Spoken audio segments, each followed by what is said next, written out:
हे जीवन अनमोल व्हावं असं जर वाटत असेल तर एका बापानं लेकराला प्रश्न केला, असा काचेचा ग्लास घेऊन आला आणि त्या मुलाला प्रश्न केला, राजा हा ग्लास माझ्या हातामध्ये आहे, सांग बरं या ग्लासाची किंमत काय? तो म्हणला, दादा त्या ग्लासाची किंमत ना 15 रुपये. पण का रे राजा, याच्यामध्ये जर केशरयुक्त दूध आलं तर मग रे? तो म्हणला, दादा त्याची किंमत 100 रुपये असेल. बरं जर याच्यामध्ये चांदीची वस्तू जर टाकली तर दादा त्याची हजारानं किंमत वाढेल. बरं जर याच्यामध्ये सोनं जर टाकलं तर दादा लाखानं किंमत वाढेल.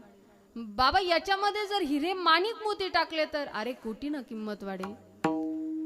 बापानं तो ग्लास प्रश्न विचारून विचारून असा वरून सोडला, ग्लास खाली पडला. पडल्याबरोबर त्या मुलानं बापानं विचारलं, राजा आता याची किंमत? म्हणे, बाबा त्याची किंमत आज 0. उलट आता काचा गोळा करत असताना त्रास होईल, कुणाला टोचू नये, कुठं